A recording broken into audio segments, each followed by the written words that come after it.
Hello friends, 10 class के लिए very important question Bihar board द्वारा जारी ऑफिशियल मॉडल सेट लाया हूँ आप लोग के लिए। जिन विद्यार्थियों का एग्ज़ाम फरवरी में 2024 में होने वाला है उनके लिए वीडियो वरदान साबित होगा, क्योंकि यहीं से अधिकतर क्वेश्चन आपको देखने वाले हैं मिलेंगे देखने को एग्ज़ाम में। तो चलिए क्वेश्चन को बारीकी से आप लोग क्लियर करते हैं। साइंस का 10 क्लास के विद्यार्थियों के लिए है। ठीक है, पहला क्वेश्चन जो है कि पौधे में जनन अंग कहाँ पाया जाता है। तो बेहद सिंपल सी क्वेश्चन है कि जनन अंग कहाँ पाया जाता है। तो पौधों के जनन अंग जो होता है वो पुष्प में ही पाया जाता है, यानी फूल में पाया जाता है। देखिए यहाँ पे विश्लेषण उतना नहीं कर पाएंगे, क्वेश्चन काफ़ी ज़्यादा है, इसलिए हम जल्दी जल्दी क्वेश्चन रिपीट करने का प्रयास करते हैं। प्रकाश संश्लेषण की क्रिया होती है, यानी प्रकाश संश्लेषण की क्रिया किस में होती है। ऑप्शन आपके सामने नजर आ रहा होगा। तो प्रकाश संश्लेषण की क्रिया हरे पेड़ पौधे में होते हैं, क्योंकि यही जो होते हैं सूर्य के प्रकाश ग्रहण करते हैं, इसके बाद खुद का क्लोरोफिल होता है और जड़ से जल हो जाता है और वायुमंडल से कार्बन डाइऑक्साइड करके अभिक्रिया करते हैं और अपना भोजन बनाते हैं। तो ऑप्शन डी हो गया। 3 नंबर सवाल क्या हो रहा है कि प्रकाश संश्लेषण क्रिया में ऑक्सीजन किससे बाहर निकलता है। बेहद ही सिंपल क्वेश्चन है। तो ये जो निकलता है किससे निकलता है, ध्यान दीजिएगा कि प्रकाश संश्लेषण क्रिया में ऑक्सीजन किससे बाहर निकलता है। तो जल से निकलता है, ग्लूकोज से निकलता है ना, डिक्टियोज से निकलता है, CO2 से निकलता है। यहाँ पे ऑप्शन जो हो जाएगा CO2 पेड़ पौधे जो होते हैं ग्रहण करते हैं और उससे यहाँ पे हमें ऑप्शन कुछ अजीब सा लग रहा है, तो ऑप्शन तो यहाँ पे सी होगा। ठीक है, लेकिन कन्फ्यूजन है, लेकिन ऑप्शन इसका राइट आंसर जो है सी होगा। जठर ग्रंथि कहाँ पाई जाती है। बेहद ही सिंपल क्वेश्चन। जठर ग्रंथि जो होती है वो यकृत में पाया जाता है। ऑप्शन ए हो जाएगा बिल्कुल राइट आंसर। ग्लाइकोसिलिन की प्रक्रिया संपन्न होती है, यानी किस में संपन्न होती है, ये आपसे पूछा है। इस हो जाएगा ग्लाइकोसिलिन की प्रक्रिया जो संपन्न होती है वो कोशिका द्रव में होती है, ऑप्शन डी। अगला सवाल है इथाइल एल्कोहल किस प्रकार के श्वास से बनता है, यानी वायवीय या अवायवीय बनता है। बेहद ही खास क्वेश्चन, क्योंकि ये बार बार पूछा जाता है। तो इथाइल एल्कोहल जो होते हैं अवायवीय श्वसन में आपका बनता है, यानी अवायवीय जो बिना ऑक्सीजन की अनुपस्थिति में होता है। अगला सवाल है कि सबसे छोटी अंतःस्रावी ग्रंथि का नाम, और ये लगभग लगभग हर एक बार आपको एग्जाम में देखने को मिल ही जाता है। तो सबसे छोटी ग्रंथि जो होती है स्रावित होती है पिट्यूटरी ग्रंथि से होती है, ऑप्शन नंबर बी बिल्कुल सही हो जाएगा। हम चारों ऑप्शन का नाम नहीं ले रहे हैं क्योंकि आप लोगों के सामने नज़र आ रहा होगा। ठीक है, और कम समय में ज़्यादा क्वेश्चन करने का प्रयास कर रहे हैं, इसलिए विश्लेषण कम और क्वेश्चन ज़्यादा हम रिपीट कर देते हैं। पौधों के वायवीय भागों से जल के ह्रास यानी कमी की क्रिया क्या कहलाती है। यानी पौधों में जो वायवीय भाग यानी ऑक्सीजन की उपस्थिति में जल का जो ह्रास होता है यानी कमी होता है, यह क्रिया क्या कहलाती है। तो ये क्रिया जो होती है वाष्पोत्सर्जन कहलाती है। वाष्पोत्सर्जन क्रिया ही कारण ही जो है पौधे के नीचे गर्मी के दिनों में आप पेड़ के नीचे रहेंगे तो आपको ठंडक जैसा महसूस होता है। चलिए अगला सवाल है कि घेंघा रोग पनपता है, यानी किस में पनपता है बढ़ता है, सो पूछा आपसे गया है। रक्त की कमी से, चीनी की कमी से, आयोडीन की कमी से या मोटापा से। तो बेहद ही सिंपल क्वेश्चन है। घेंघा रोग जो होता है किससे पनपता है, तो आयोडीन की कमी से घेंघा रोग नामक होता है। ये से अगर आयोडीन की कमी है तो घेंघा रोग ज़्यादा बढ़ जाता है। अगला, रक्त में हल्के पीले रंग का चिपचिपा द्रव को क्या कहते हैं। रक्त में हल्के पीले रंग के चिपचिपा द्रव को क्या कहते हैं। बेहद ही खास क्वेश्चन है। तो इसे हम क्या कहते हैं, सीरम कहते हैं, सीरम। ऑप्शन नंबर सी बिल्कुल राइट आंसर हो जाएगा। चलिए अगले सवाल की ओर बढ़ चुके हैं। सवाल नंबर 11, रक्तचाप मापने का उपकरण को क्या कहते हैं, और ये बहुत बार एग्जाम में पूछा गया है। तो रक्तचाप जैसे ब्लड प्रेशर इसको हम लोग बोलते हैं इंग्लिश में, ठीक है।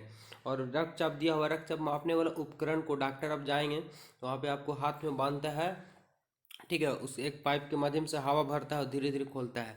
उस मशीन को बोलते हैं सिर्फ गैमेनोमीटर बोलते हैं, यानी ब्लड प्रेशर मापने वाली मशीन को। चलिए अगला सवाल देख लेते हैं। वाष्पोत्सर्जन क्रिया पाई जाती है, यानी वाष्पोत्सर्जन की जो क्रिया होती है यानी जो पानी निकालने की जो क्रिया होती है, ठीक है, वो किस में पाया जाता है। क्या जंतुओं में, पौधों में, पौधे और जंतु दोनों में, इनमें से कोई नहीं।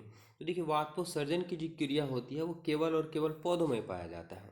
ठीक है, अगले सवाल की ओर चलते हैं कि निम्नलिखित में से किसमें खुला परिसंचरण तंत्र पाया जाता है, यानी जिनमें नस नहीं पाया जाता, खून पाया जाता है लेकिन नस यानी सिरा और धमनी नहीं पाया जाता है। तो ऐसा कौन सा जीव है जिसको मैं बताना है आपको। ऑप्शन यहाँ पे नज़र आ रहा होगा। तो याद रखिए, इसमें जो है तिलचट्टा जो है, इसमें खुला परिसंचरण तंत्र पाया जाता है, इनमें नस नहीं पाया जाते हैं, ठीक है। और इसका खून का रंग लाल भी नहीं होता है, सफेद होता है। चलिए अगले सवाल को देखते हैं। रक्त क्या है? रक्त क्या है? तो रक्त एक प्रकार का तरल संयोजी उत्तक है, यानी ठीक है, तरल संयोजी उत्तक है। अगला सवाल आप लोग पढ़े होंगे, तो ये ऑप्शन नंबर बी हो जाएगा यहाँ पे। मूत्र का पीला रंग किस वर्णक के कारण होता है? ठीक है, ये हमेशा नहीं, कभी कभी देखिएगा तो मूत्र का रंग जो होता है तो पीला हो जाता है। आखिर वो पीला होने का मूल कारण क्या है इसका? तो पीला होने का मूल कारण कि जो मूत्र में जो है यूक्रोन है ना, यूरोक्रोम नामक पाया जाता है, जिसके वजह से हो जाता है। अगर आप ज़्यादा दवा भी खाते हैं, पानी कम पीते हैं, तो इसका भी देखने को असर मिल जाता है। चलिए अगले सवाल की ओर देखते हैं। निम्नलिखित में से कौन सा एक उभयलिंगी जंतु, उभयलिंगी कहने का मतलब जिसमें स्त्री और पुरुष दोनों का गुण पाया जाता है, उभयलिंगी कहा जाता है। तो यहाँ पे जंतु के बारे में आपसे पूछा गया है, तो केचुआ को नाम सुनेंगे, उभयलिंगी होता है ये, ठीक है। उभयलिंगी होता है ये, स्वयं मतलब समझ सकते हैं कि अलग केचुए का निर्माण कर सकता है। अगला हम देखते हैं सवाल कि यूरिया रक्त में कहाँ से प्रवेश करते हैं? यूरिया जो है रक्त में कहाँ से प्रवेश करती है? तो ये प्रवेश करती है यकृत से। यकृत से। एक ये क्वेश्चन इंपॉर्टेंट है, क्योंकि यही क्वेश्चन बार बार एग्जाम में आपको देखने को मिलते हैं, इसलिए ध्यानपूर्वक वीडियो में बने हैं, तो वीडियो में आप लोग बने रहेगा, पूरा देखिए और विश्लेषण कीजिए। एक बार पूरा वीडियो खत्म होने के बाद फिर से एक बार वीडियो देखिए, ताकि टोटल क्वेश्चन ये आपको माइंड में चलाए और एग्जाम में आए तो छूटे नहीं। जैव आवर्धन प्रदर्शित करने वाला रसायन कौन सा है? जैव आवर्धन प्रदर्शन करने वाला रसायन कौन सा है? तो ये DDT जो होता है, जैव रसायन आवर्धन प्रदर्शित करने वाला रसायन है। ये बहुत ही खतरनाक होता है और कीटनाशक होता है। ये एक बार खेतों में छिड़क देने पर इसका असर 12 वर्षों तक देखने को मिल जाता है। तो बहुत ही खतरनाक चीज़ है। क्लोरोफ्लोरोकार्बन आप लोग जानते होंगे, ठीक है। ये पेड़ पौधे को मतलब वायुमंडल को क्षतिग्रस्त करता है, ओजोन को। अगला सवाल जो है कि निम्नलिखित में से कौन एक प्राथमिक उपभोक्ता है? प्राथमिक उपभोक्ता किसे कहते हैं, उत्पादक किसे कहते हैं? आप लोगों को पूरा जानकारी हो चुका होगा कि जितने भी हरे पेड़ पौधे उत्पादक होते हैं, जो हरे पेड़ पौधे को खाता है वही प्राथमिक उपभोक्ता कहलाता है। तो प्राथमिक उपभोक्ता यहाँ से पूछा आपसे, तो इसका राइट आंसर की बात करें तो जितनी भी शाकाहारी होंगे, यानी जो शाक खाते होंगे है ना, हरे पेड़ पौधे खाते हैं, वो सब के सब क्या आते हैं? प्राथमिक उपभोक्ता आएंगे। तो ऑप्शन नंबर यहाँ पे बी बिल्कुल सही जवाब हो जाएगा। चलिए अगले सवाल की ओर देखते हैं। निम्नलिखित में कौन एक भूमिगत जल का उदाहरण है? भूमिगत जल का उदाहरण है। बेहद ही सिंपल क्वेश्चन है। तो भूमिगत कहने का मतलब क्या? कौन से एक भूमिगत यानी भूमि के गत यानी भूमि के अंदर जल का उदाहरण है। तो भूमि के अंदर कौन सा ऐसा बना रहता है? समुद्र रहता है, तालाब रहता है, नदी रहता है, कुआं रहता है। तो सिंपल सी बात है कि कुआं होगा। क्या समुद्र कोई बनाया है? नहीं। नदी नहीं। तालाब तो तालाब है, लेकिन भूमिगत नहीं है, भूमि की ऊपरी सतह पर चारों तरफ से घिरा हुआ रहता है। आंसर की बात करें तो ऑप्शन सबसे बेस्ट इन लोगों में जो होगा ऑप्शन नंबर ए यानी कुआं। चलिए अगले सवाल की ओर देखते हैं। प्राकृतिक चुनाव द्वारा जीवों का विकास कहलाता है, क्या कहलाता है? प्राकृतिक चुनाव आखिर किसने दिया था? यह सवाल दिया हुआ डायरेक्ट आप समझ सकते हैं कि प्राकृतिक चुनाव किसने दिया, या प्राकृतिक चुनाव द्वारा जीवों का विकास क्या कहलाता है, ये आपसे पूछा गया है। तो इसकी राइट आंसर की बात करें तो ये कहा गया था प्राकृतिक चुनाव डार्विनवाद के द्वारा किया गया था। ऑप्शन नंबर यहाँ पे सी बिल्कुल करेक्ट हो जाएगा। और चलते हैं अगले सवाल की ओर कि हरे पौधे क्या कहलाते हैं? जितनी भी हरे पेड़ पौधे अभी जस्ट हम आप लोगों को समझा गए थे, तो हरे पेड़ पौधे जो होते हैं वो उत्पादक कहलाते हैं, ठीक है। उत्पादक कहलाते हैं यानी अपना भोजन स्वयं बनाते हैं, ठीक है, किसी दूसरे पे आश्रित नहीं रहते हैं। हम लोग तो दूसरे पे आश्रित रहते हैं, लेकिन हरे पेड़ पौधे स्वयं भोजन बनाते हैं। चलिए 23 नंबर सवाल है, देख लेते हैं फटाफट से। दिया है कि अंडोत्सर्ग का कारण क्या? ठीक है, यानी आखिर अंडे जो बनने का कारण क्या है? सभी में नहीं बनते हैं, ठीक है, स्त्रियों में ही बनता है, ठीक है, जितने भी मादा हैं उसमें। तो उनका कारण क्या है? तो इसकी राइट आंसर की बात करें, इसका राइट आंसर हो जाएगा LH, ठीक है, ऑप्शन नंबर ए हो जाएगा। अगला सवाल यहाँ पे है, लैंगरहैंस की दीपिकाएं कहाँ पाई जाती है? बेहद ही खास क्वेश्चन। लैंगरहैंस की दीपिकाएं कहाँ पाई जाती है? तो लैंगरहैंस की दीपिकाएं जो पाई जाती है वो वृक्क में पाई जाती है। कहाँ? वृक्क में पाई जाती है। ऑप्शन नंबर यहाँ पे डी बिल्कुल सही हो जाएगा। चलिए अगला देखते हैं सवाल। थायरॉक्सिन हार्मोन के संश्लेषण में निम्नलिखित में से किसका होना आवश्यक है? यानी थायराइड द्वारा आप लोग पढ़े होंगे कि थायरॉक्सिन हार्मोन का स्राव होता है। तो थायरॉक्सिन हार्मोन के संश्लेषण में निम्नलिखित में से किसका होना आवश्यक है? तो यानी थायरॉक्सिन हार्मोन में क्या पाया जाता है मुख्य रूप से, इसे पूछा गया। तो थायरॉक्सिन हार्मोन में जो पाया जाता है, ठीक है, वो आयोडीन की मात्रा होना अति आवश्यक है, ऑप्शन डी। चलिए अगले सवाल को देखते हैं, है ना। निशल्य कणिकाएं पाई जाती है ना, निशल्य कणिकाएं पाई जाती है, यानी किसमें कणिकाएं ये पाई जाती है? तो ये पाया जाता है न्यूरॉन में, ठीक है, किसमें? न्यूरॉन में। ऑप्शन सी यहाँ पे बिल्कुल सही हो जाएगा। अगले सवाल की ओर बढ़ते हैं कि मानव मस्तिष्क का वजन कितना होता है? ठीक है, मानव मस्तिष्क का वजन, और बहुत से विद्यार्थी इसमें गलती कर देते हैं और कई जगह पे एनसीईआरटी भारतीय वन में थोड़ा सा का डिफरेंट देखने को मिल जाता है, तो इसको घबराना नहीं है, ठीक है। इसका जो आंसर जो है देखिए 1350, ठीक है, ग्राम होता है। यानी कभी कभी 1.5 भी दे देगा, तो कभी 1350 से 1450 दे देता है, तो इसको बकाना नहीं है।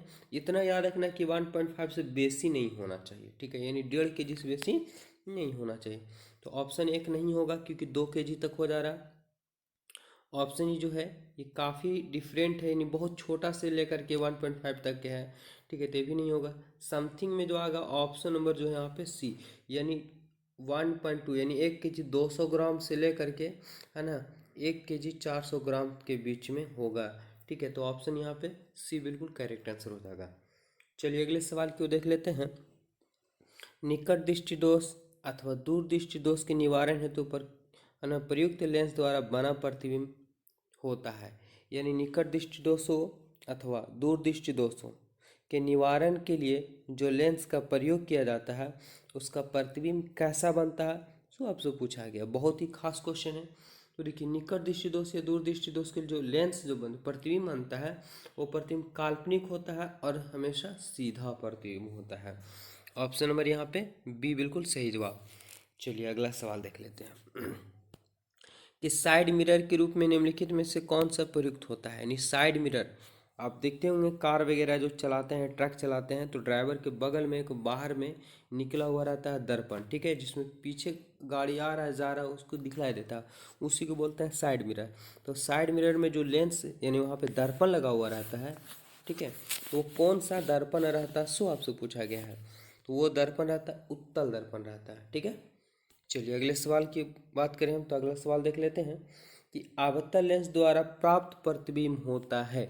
आपतन लेंस द्वारा जो प्रतिबिंब होता है वो कैसा प्राप्त होता है? क्या आभासी होता है, सीधा होता है, छोटा होता है, इनमें से कोई नहीं होता है? तो राइट आंसर की बात करें कि आपतन लेंस द्वारा जो प्रतिबिंब प्राप्त होता है वो आभासी होता है, यानी वस्तु से क्या होता है, बड़ा होता है। ऑप्शन ए यहाँ पे बिल्कुल सही हो जाएगा। चलिए अगला सवाल है कि ऊर्जा का ऐसा मात्रक, तो ये तो लगता है कि बच्चा भी बता देगा क्योंकि 9th क्लास में 8th क्लास में भी दिया और 10th क्लास में भी दिया हुआ, तो पढ़ना बहुत जरूरी है। ऊर्जा का ऐसा मात्रक क्या होता है? तो जूल होता है। क्या होगा? ऑप्शन ए बिल्कुल सही जवाब। अगले सवाल की ओर बढ़ जाते हैं। अगर आप लोग आंसर तो फटाफट से कमेंट बॉक्स में बताते, शायद ऐसा बताने से ये होगा कि आपके माइंड में चला आएगा और क्वेश्चन गलत भी नहीं होगा। आकाश का नीला रंग होना किस परिघटना का कारण है? आकाश कभी कभी आप देखते होंगे, ठीक है, कि नीला है, तो इसका मूल कारण क्या है कि वह नीला दिखलाई दे रहा है? तो इसका मूल कारण है परिकिरणन। क्या कारण है? परिकिरणन का कारण ही ऐसा होता है। चलिए अगले सवाल की ओर बढ़ जाते हैं। परिकिरणन मतलब क्या होता है? विभिन्न रंगों में क्या जाना, यानी कोई प्रकाश जो है किसी सतह पर पड़ करके चारों तरफ बढ़ जाता है, फैल जाता है, परिकिरणन कहा जाता है।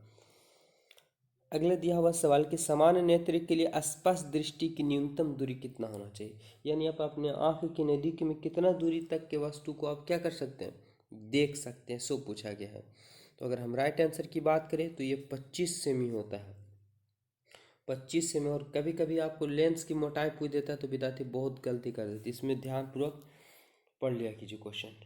चलिए अगले सवाल की ओर बताते हैं। और थोड़ा सा यहाँ पे सीरियल नंबर आपको देखने को नज़र नहीं आएगा कोई कोई क्वेश्चन में, तो आपको सीरियल नंबर से भकाना नहीं है, हम क्वेश्चन आपको क्लियर करते हैं और आप लोग फटाफट से आंसर देने का प्रयास कीजिएगा।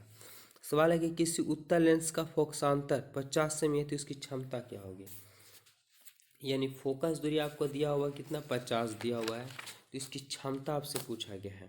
तो राइट आंसर की अगर हम बात करें तो ऑप्शन जो होगा इसका, ऑप्शन नंबर डी हो जाएगा, ठीक है, डी हो जाएगा। कैसे डी होगा, थोड़ा सा हम विश्लेषण भी आपको बता देते हैं। फोकसांतर को एफ बोलते हैं। एफ बराबर दिया 50 सेमी, ठीक है, 50 सेमी। क्षमता को बोलते हैं पी। पी बराबर क्या होता है, 1/f होता है। तो 1/f यानी 50 दिया, लेकिन 50 जो सेमी में, सेमी को मीटर में लाने के लिए 100 से भागा दे देंगे। 100 कहाँ चल जाएगा, तो ऊपर चल जाएगा, बटा में 50 हो जाएगा। 50 दूना 100 यानी 2। अच्छा, लेंस कौन सा है, तो लेंस जो है उत्तल है। उत्तल के लिए क्या लगेगा, प्लस लग जाएगा, तो +2d आया। और +2d ऑप्शन का ऑप्शन नंबर डी है, तो बिल्कुल राइट आंसर डी होगा।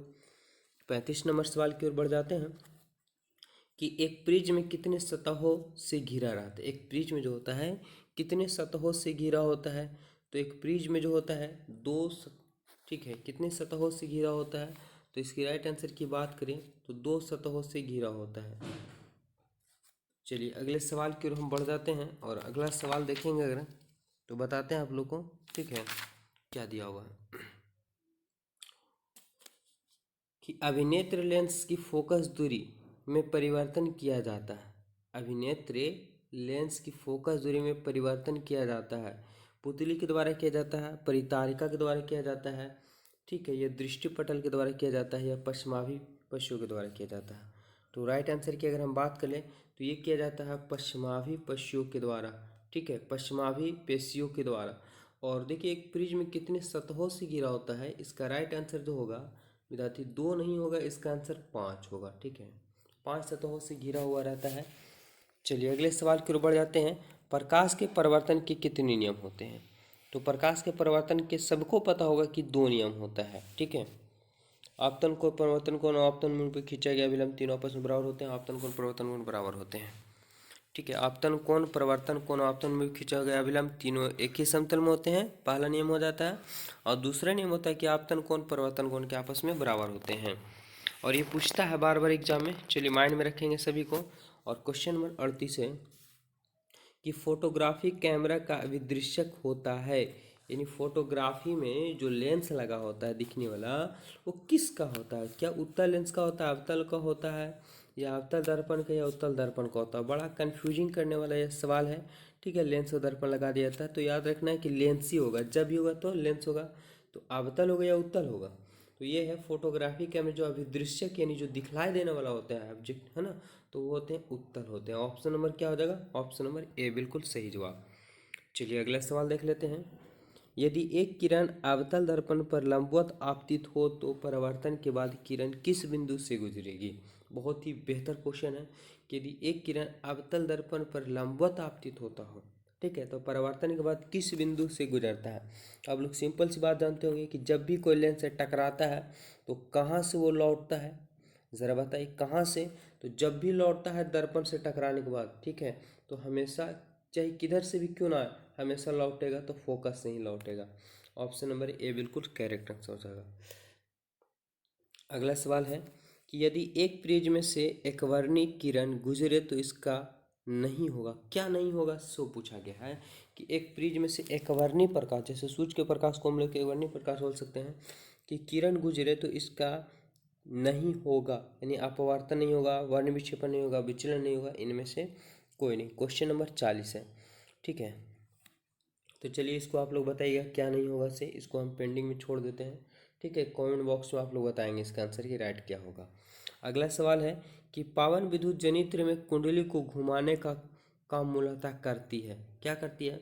पावन चक्की आप लोग देखे होंगे बहुत क्षेत्रों पर लग जाता है, मध्य प्रदेश उत्तर प्रदेश तरफ जाएंगे तो बहुत ज़्यादा देखने को मिल जाता है। स्वतः बिजली उत्पन्न किया जाता है, हवा चलता है ना, उसका डायना घूमता है तो टरबाइन घूमता है, टरबाइन घूमने से घर्षण होता है, घर्षण से बिजली उत्पन्न होती है। वही पूछा जा रहा है कि पवन विद्युत जनित्र में कुंडली को घुमाने का काम मूलतः करती है, कौन करती है। उच्च दाब की हवा, स्थिर हवा, गतिमान हवा, या इनमें से कोई नहीं। 41 नंबर क्वेश्चन, राइट आंसर की बात करें तो जो हवा चलते रहती है, ठीक है, जिसके वजह से, यानी गतिमान हवा की वजह से, ऑप्शन सी बिल्कुल सही हो जाएगा।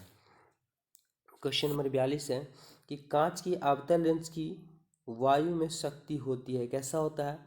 कांच की आपतन लेंस की वायु में शक्ति होती है, धनात्मक होता है, ऋणात्मक होता है। तो बात करें हम कि देखिए कांच की आपतन लेंस की वायु में शक्ति हमेशा क्या होगी, ऋणात्मक। यहाँ पे लेंस कैसा आ गया, अवतल, अवतल के लिए ऋणात्मक होगा, उत्तल के लिए धनात्मक हो जाता है हमेशा। अगला, निम्नलिखित में कौन विद्युत का सुचालक है। सुचालक यानी जिससे विद्युत धारा का क्या प्रवाह होता है। क्या आयोडीन है? नहीं, आयोडीन नहीं होगा। ग्रेफाइड है, सल्फर है, हीरा है। तो यहाँ पे सबके सब धातु हैं, लेकिन जो ग्रेफाइड जो होता है ये आ जाता है अपवाद में, ठीक है। कार्बन का ये क्या है, कार्बन का जो है प्रूफ है हीरा ग्रेफाइड, ये क्या हो जाते हैं, विद्युत के सुचालक हो जाते हैं, याद रखना होगा आपको। चलिए ऑप्शन नंबर बी बिल्कुल सही जवाब। और कुछ सवाल और देख लेते हैं, बाकी इसका पार्ट 2 हम आप लोग बना देंगे क्योंकि एक वीडियो काफ़ी लंबा हो जाएगा। सवाल अगला कि वक्रता त्रिज्या 1 मीटर के अवतल दर्पण की फोकस दूरी क्या होगी। ठीक है, क्वेश्चन नंबर 44 है और इसकी राइट आंसर की अगर हम बात करें विद्यार्थी तो राइट आंसर हो जाएगा ऑप्शन नंबर बी। बहुत से विद्यार्थी बाउंस कर रहा होगा, वक्रता त्रिज्या को हम लोग आर बोलते हैं और जो है कि 1 मीटर दिया हुआ, और 1 मीटर में जानते हैं कि 100 सेंटीमीटर होता है, ठीक है। लेकिन हमसे पूछा है फोकस दूरी, तो फोकस एफ बराबर क्या होता है, R/2 होता है, यानी 100/2 काटेंगे तो 50 बार में, यानी 50 सेमी, इसलिए ऑप्शन नंबर यहाँ पे क्या हो जाएगा, बी बिल्कुल सही जवाब। चलिए अगले सवाल की ओर बढ़ जाते हैं कि सघन माध्यम से विरल माध्यम में जाती हुई किरण अभिलंब से विचलित हो जाती है, ठीक है। ज़रा बताएंगे आप लोग फटाफट से इसका राइट आंसर की बात, इसका राइट आंसर क्या होगा। तो ऑप्शन जो होगा, ऑप्शन नंबर जो होगा बिल्कुल आपका यहाँ पे ए हो जाएगा, अभिलंब से दूर। देखिए आपको हम बताते हैं यहाँ पे थोड़ा सा माध्यम आप लोग समझा देते हैं। एक होता है विरल माध्यम, एक होता है सघन माध्यम। विरल मतलब जो जैसे पानी और हवा है, तो पानी विरल हो जाएगा, सॉरी हवा विरल हो जाएगा और पानी जो होगा सघन होगा, यानी जिसका घनत्व ज़्यादा होगा। तो हवा और पानी में अगर तुलना किया जाए तो पानी का घनत्व ज़्यादा होगा, ठीक है, हवा घनत्व कम होगा, तो हवा विरल हो जाएगा, पानी सघन हो जाएगा। तो सवाल बोला, क्या बोला है कि जब सघन माध्यम से विरल माध्यम जाता हो, जब वो सरल माध्यम से, देखिए हम यहाँ पे लिख देते हैं, इधर में विरल लिख देते हैं और इधर सघन लिख देते हैं। चल नहीं रहा है, पता नहीं क्या हुआ, चलिए कोई दिक्कत नहीं। हाँ देखिए, इधर से अगर हम सघन लिख देते हैं, अगर हम विरल कर देते हैं, विरल माध्यम, ठीक है। तो जब प्रकाश जो यहाँ से जाएगा सघन माध्यम से, तो अभिलंब से क्या हो जाएगा, दूर हट जाएगा, अभिलंब से क्या हो जाएगा, दूर हट जाएगा, ठीक है। तो ऑप्शन क्या होगा, ऑप्शन नंबर ए। और इसी का अगर अपोजिट कर ले कि जब विरल माध्यम से सघन माध्यम जाए तो अब वह अभिलंब की ओर चला जाता है, ठीक है। किधर चल जाता है, अभिलंब की ओर चला जाता है। अब यहाँ पे बोर्ड है नहीं कि हम आप लोगों को पूरा विश्लेषण करके बता दें, फिलहाल माइंड में रखें, देखते हैं कुछ सुविधा होगा तो आप लोग साथ करेंगे। और क्वेश्चन नंबर है 46 नंबर कि विद्युत धारा उत्पन्न करने की युक्ति है, यानी विद्युत धारा उत्पन्न जिससे करते हैं उस मशीन को क्या हम लोग कहते हैं। क्या जनित्र कहते हैं, मोटर कहते हैं, मीटर कहते हैं, गैल्वेनोमीटर कहते हैं। बहुत ही एकदम सिंपल क्वेश्चन है विद्यार्थी, बहुत अच्छा। तो उसे हम लोग जनित्र कहते हैं, ठीक है। आम चल की भाषा हम लोग जनरेटर भी उसको बोल देते हैं। अगला है 47 नंबर की ऊर्जा का पारंपरिक, है ना, पारंपरिक स्रोत क्या है। पवन ऊर्जा है, सौर ऊर्जा है, कोयला है या बायोगैस है। 47 नंबर क्वेश्चन। और ये ऊर्जा का जो होता है ना, क्या दिया हुआ कि पारंपरिक स्रोत है, और गैर पारंपरिक और पारंपरिक बहुत फर्क होता है। तो यहाँ पे जो कोयला जो है सो पारंपरिक स्रोत हो जाएगा, ठीक है। चलिए अगला सवाल देखिए क्या दिया हुआ है। 2 क्वेश्चन और देखते हैं, बाकी पार्ट 2 आप लोग कर देंगे।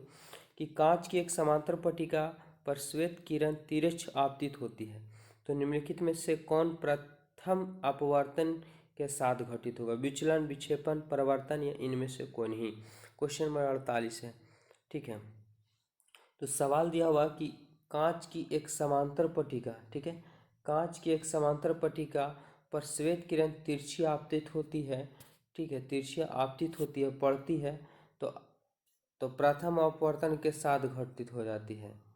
तो कांच के साथ पड़ेगा तो जिस कोण से आएगा उसी कोण से निकल जाएगा, तो ये परिवर्तन के नियम को फॉलो कर लेगा। चलिए ऑप्शन यहाँ पे सी। अगला सवाल देख लेते हैं, 2 क्वेश्चन और है कि हमारे घरों में जो विद्युत आपूर्ति की जाती है तो वह क्या है। यानी हमारे घरों में जो बिजली आती है सभी के घरों में, ठीक है, तो बिजली कितना वोल्ट होता है, कितना वाट होता है, कौन सा धारा होता है, सब पूछा गया आपसे। बहुत सिंपल सी क्वेश्चन है, तो आपको पता होगा कि 220 वोल्ट रहता है और AC करंट रहता है। AC करंट को अल्टरनेटिव करंट, जिसको प्रत्यावर्ती धारा भी कहते हैं। ऑप्शन सी बिल्कुल सही। चलिए लास्ट सवाल है आज का कि जस्ता का परमाणु संख्या कितना होगा। जस्ता को हम लोग क्या बोलते हैं, Zn बोलते हैं, जिंक, जिंक भी बोलते हैं, ठीक है, और जस्ता भी बोलते हैं, जिसको शॉर्ट में हम लोग जेडन बोलते हैं, और जेडन 30 होता है। तो आपको आंसर हम पहले ही बता दिए कि जस्ता का परमाणु संख्या 30 होता है, यानी ऑप्शन क्या होगा, ऑप्शन नंबर डी हो जाएगा।